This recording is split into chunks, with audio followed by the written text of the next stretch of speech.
స్థలాన్ని దర్శించుకోవడానికి పోయి ఇలాంటి దుర్ఘటన జరగడం, వారందరూ కూడా దాంట్లో చనిపోవడం చాలా విషాదకర సంఘటన. నేను పెద్ద హనుమంతరావు దీన్ని తీవ్రంగా దిగ్భ్రాంతి వ్యక్తం చేస్తూ ఉన్నాం. కారవాన్, రామ్నగర్, అడిక్మెట్ ప్రాంతాలకు చెందినటువంటి వ్యక్తులు చాలామంది ఉన్నారు. అక్కడికి పోతా ఉన్నాం. మేము పొద్దున్నే ముఖ్యమంత్రి రేవంత్ రెడ్డి గారు దీన్ని స్పందించినారు. తగు రీతిన సాయం అందే విధంగా హెల్ప్ లైన్ ఏర్పాటు చేసినారు. కేంద్ర ప్రభుత్వం ప్రజలతో మాట్లాడుతూ ఉన్నారు.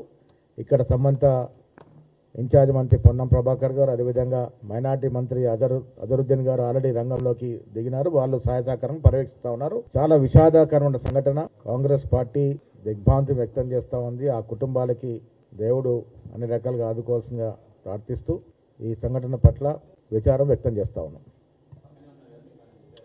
కాంగ్రెస్ పార్టీ ప్రజాస్వామిక స్వేచ్ఛ కలిగిన పార్టీ. ఒక ఏఐసిసి కార్యదర్శి సంపత్ గారు లేవరెత్తిన ప్రశ్నలు డెఫినెట్గా పరిశీలిస్తాము. ప్రతి పార్టీలో ఇలాంటి మొక్కలు ఉంటే ఉండొచ్చు. మా దగ్గర కూడా అలాంటి ఏమైనా మా నోటీస్కి వస్తే డెఫినెట్గా దాని మీద విచారిస్తాం. అంటే డెఫినెట్గా దృష్టికి వచ్చినప్పుడు డెఫినెట్గా ఆలోచిస్తాం. సంపత్ గారు అన్న పేర్లు ఇస్తే వాటిపై కూడా ఆలోచిస్తాం. కాంగ్రెస్ పార్టీ మహాసముద్రము, పాత కొత్తల కలయికతో ముందుకు పోతుంది. పాత వారికి ఉండాల్సిన ప్రాముఖ్యత ఎప్పుడూ ఉంటుంది. పాత వారికి ఆ ప్రాముఖ్యత ఇస్తూనే కొత్త వారికి కొంత అవకాశం ఇస్తాం. డెఫినెట్గా అది ఇప్పుడు కొన్ని సందర్భాల్లో రాజకీయ అవసరాల కోసం కొంత కొత్త వారికి అవకాశాలు ఇస్తాం. ఎన్నికలకు మీరు చూశారు, చాలామంది ఇతర పార్టీ నుంచి సీనియర్లు మా పార్టీలో చేరడం వల్ల కొంత మార్పు వచ్చింది. దాంట్లో అనుమానం లేదు. అలాంటి వారికి కూడా అవకాశం ఇచ్చాం. దానివల్ల పాత వారికి ఏం అవకాశాలు ఉండకుండా పోవు. పాత వారిని ప్రయారిటీ ఇస్తూనే కొత్త వారికి కొత్త అవకాశాలు ఇస్తాం. చూద్దాం, వచ్చినప్పుడు చూద్దాం. డిసిసిల ప్రక్రియలో మా కార్యక్రమం అయిపోయింది. మా యొక్క సూచనలు సలహాలు తీసుకున్నారు. అంతే నిర్ణయం ఏఐసిసి ప్రకటిస్తుంది. ఎప్పుడైనా రావచ్చు జాబితా. క్యాబినెట్ మన పరిధిలో అంశం కాదు. నాకన్నా ఎక్కువ మీకే తెలుస్తుంది.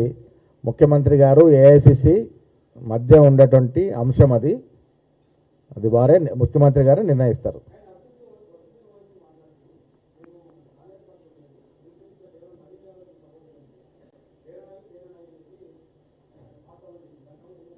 ఆయన ఏం చెప్పినా హ్యాండ్ సింబల్కి అయితే సపోర్ట్ చేశారు కదా. అది నవీన్ యాదవ్ చేశారా, కాంగ్రెస్ పార్టీ చేశారా, హ్యాండ్ సింబల్కి సపోర్ట్ చేశారు.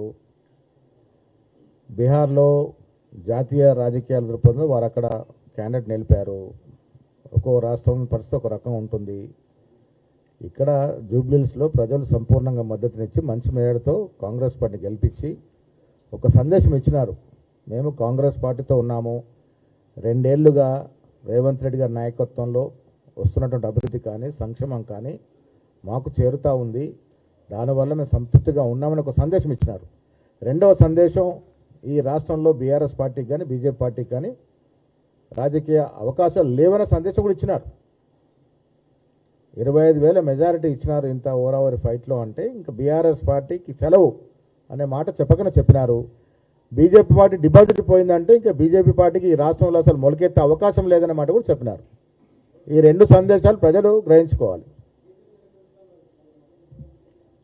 చూద్దాం, అప్పటి పరిస్థితి అప్పటిది.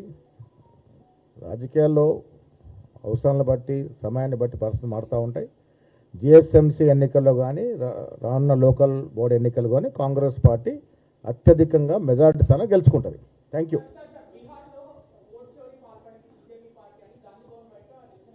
ఎస్, నేను కూడా పాల్గొన్నాను. మంచి అంశం, మంచి ప్రశ్నలు లేవనెత్తినారు. ఇవాళ బీహార్లో ఎన్డీఏ అధికారంలోకి వచ్చింది అంటే అదే ప్రజల ఆభిష్టం మేరకు, ప్రజల ఆశయాలకు అనుగుణంగా రాలేదు. ఇది గ్రహించుకోవాల్సిన అవసరం ఉన్నది. బీహార్లో గెలిచిన అభ్యర్థులకు వచ్చిన మెజారిటీ కన్నాక తొలగించిన ఓట్లున్నాయి. సర్ పేరిట లౌకికవాద వ్యక్తుల యొక్క ఓటును తొలగించినారు. తద్వారా ఓట్లో చోరీ చేయడం కాకుండా ఎరాఫేరీ చేసి వాళ్ళు ఎన్డీఏ 4వ అధికారంలోకి వచ్చింది. 4 పర్యాయాలు అక్కడ అధికారం నితీష్ కుమార్ అభివృద్ధి చూస్తే ముగ్గురు వేలేసుకుంటాం బీహార్లో. అలాంటి బస్సులో వారిని ఎన్నుకునే సమస్య లేకుండే ఏరాఫేరీ చేసి అక్కడ గెలిచినారు. అయినప్పటికీ కూడా ఓడిపోయిన మహాగఠబంధన్కి ఎక్కువ ఓట్లు వచ్చినాయి. పర్సంటేజ్ ఆఫ్ ఓట్స్ మాకే ఎక్కువ వచ్చినాయి.